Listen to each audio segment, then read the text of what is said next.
मैनपुरी चुनाव में अप्रत्याशित जीत हासिल करने के बाद वृंदावन दर्शन करने पहुंचे अखिलेश यादव और डिम्पल यादव ने दर्शन करने के बाद मीडिया से मुखातिब हुए।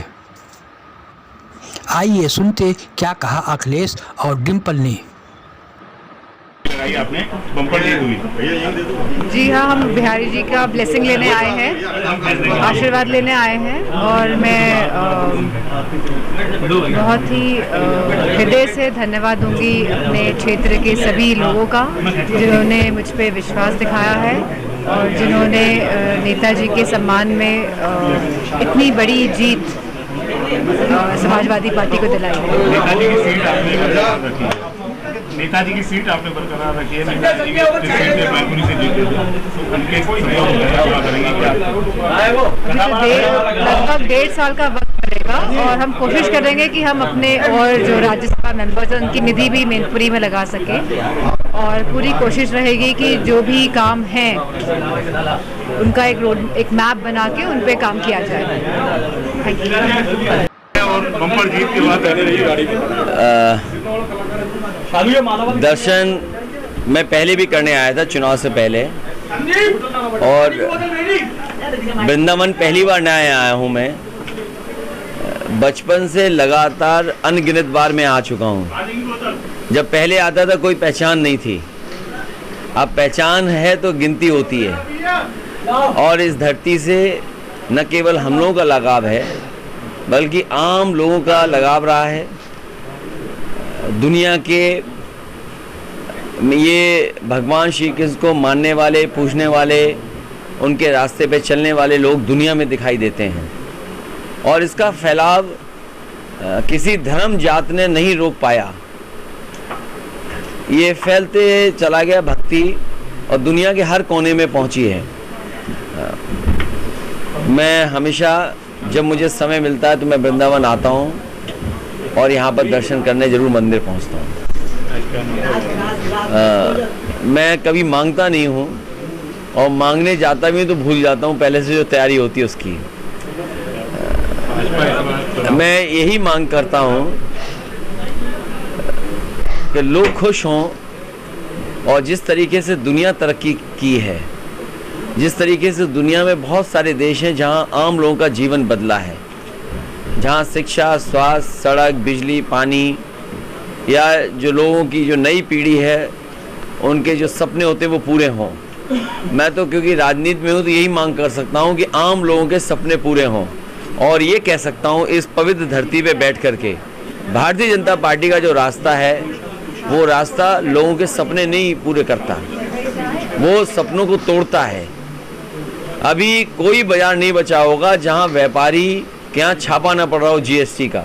ये कैसा जीएसटी कानून बनाया जिसमें न जाने कितने संशोधन करने पड़े और आज सरकार डराने के लिए व्यापारियों को, और ये भरोसा उठ जाएगा व्यापारियों का। अगर व्यापारियों का भरोसा उठ गया तो भारतीय जनता पार्टी शून्य पर पहुंच जाएगी।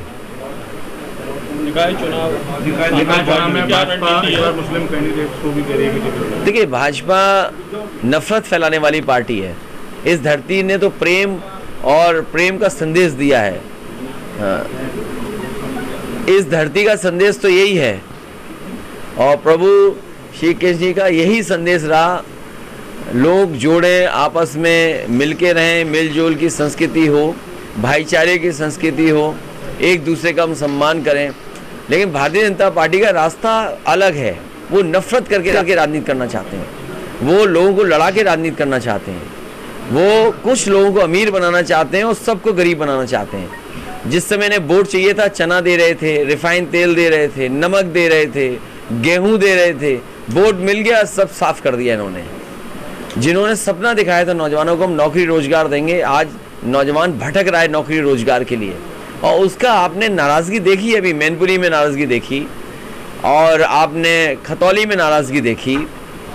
रामपुर तो बेईमानी की इन्होंने केवल इसलिए कि उन्हें जीतना है, अधिकारियों को लगा के, पुलिस फोर्स लगा करके वोट नहीं पड़ने दिया और जीत लिया चुनाव।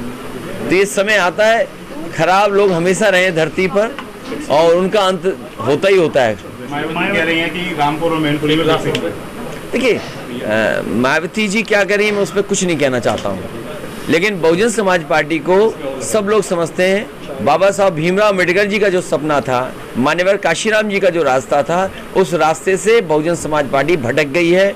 उस रास्ते से भटक करके किसी और रास्ते पे जा रहे हैं। मैं समझता हूँ मान्यवर काशीराम जी को मानने वाले और बाबा साहब भीमराव अम्बेडकर जी का सिद्धांत पे चलने वाले लोग बहुजन समाज पार्टी को छोड़ देंगे। साथ रहेंगे, ये रहेंगे और आने वाले समय में आप साथ साथ देखेंगे। लगातार हमला कर रहे हैं। देखिए उनकी बात मत करो, वो कहीं उनके बारे में क्या बात कर रहे हैं। निकाय चुनाव में समाजवादी पार्टी पूरी जिम्मेदारी से चुनाव लड़ेगी और मैं आपसे बड़ी जिम्मेदारी के साथ कह सकता हूँ, जहाँ जहाँ भारतीय जनता पार्टी के मेयर हैं, नगर पालिका के अध्यक्ष हैं, वहीं डेंगू है। जहाँ पर भारतीय जनता पार्टी के नगर पालिका के अध्यक्ष हैं वहीं गंदगी है। कूड़े का अभी तक कोई निस्तारण नहीं कर पाए, नालियों को अभी तक ठीक नहीं कर पाए।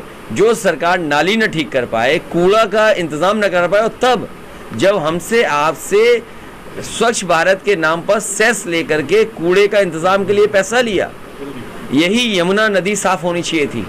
समाजवादी पार्टी ने एक रास्ता निकाला था कि यहाँ पर एक सबसे सुंदर रिवर फ्रंट तैयार करें, और इन्होंने अभी तक रिवर फ्रंट को आगे नहीं बढ़ाया।